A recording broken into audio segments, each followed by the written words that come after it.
Well, good evening, ladies and gentlemen. We have many things to take note of this evening. Uh, I'll be the stupidest man in Delhi, and it'll take some doing to be the stupidest man in Delhi, particularly in Latvian's Delhi. If I said that one of the things we have to take note of is the guest, because everybody knows who the guest is. We are all, at least I am now basking in his glory. So that is no news. But one of the things we have to take note of is how punctual this guest is. And as he came in, I was telling him that Shamla Tagore once told us, and one of our idea exchanges in our office, that when she worked with Rajesh Khanna, those days it was perfectly okay for film stars to be late. In fact, if they were not late, people said, "Kya problem hai?" It's like in Delhi, if you've lost a little bit of weight, people say, "Theek thaak to ho, health theek hai," and they look at your liver and they look at some other parts of your body. And she said it was fashionable for film stars. The bigger the star, the more late you used to be. And she said we got used to the fact that if Rajesh Khanna is less than 12 hours late, then he's doing you a very special favor. And she said then came Amitabh Bachchan, who brought in this strange quality of punctuality, and nobody knew quite how to deal with him. So there he is. I've been warned about this, and so I left early because I'm notorious. And I think I only got here by about 2 seconds before you, or maybe half a second before you. So thank you very much. He was there ahead of time, and so patient. Amitji, thank you very much. All of you know the format of the ADDA. We'll chat a little bit, and then because we have Amitji with us, I'll become a very unpopular person if I monopolize him for too long. So soon enough, we'd like to get all our guests in the picture. I cannot be so silly as to try and introduce Amitji, but I will tell you a couple of things. Number one, he's somebody, we all know that he can act any role across any age. So one day he can be, if not a dirty, then more than a mischievous old man in Chini Kam, or he can be a very virtuous young child as in Pa.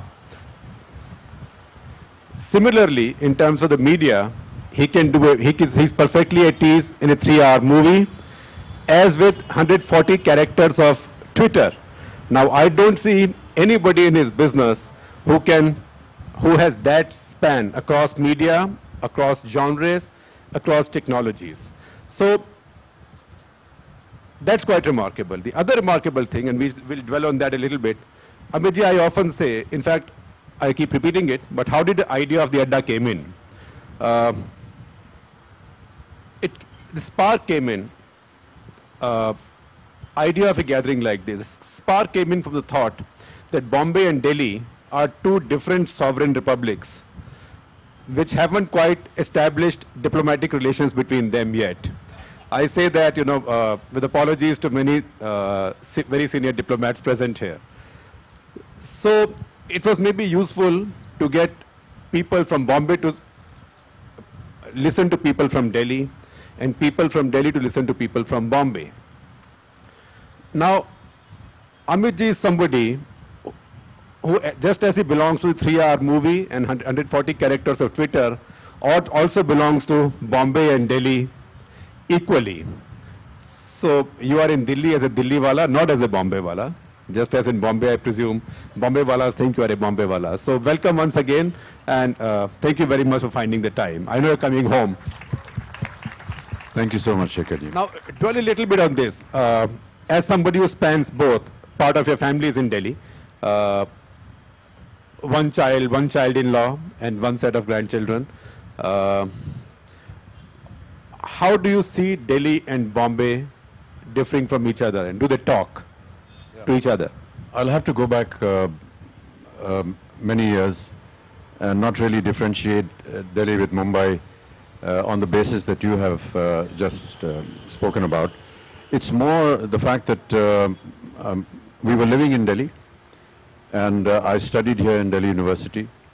I went to school from here. I went to Nainital, but I was Kirodimal College in Delhi University. And so there's been a long association.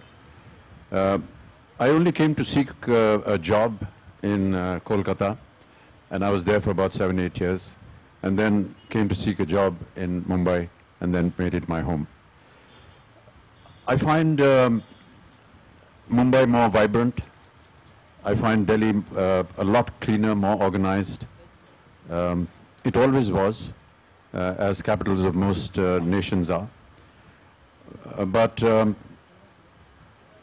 socially, I think that there are some differences in the way people in Mumbai meet you, or in the way people in Delhi meet you.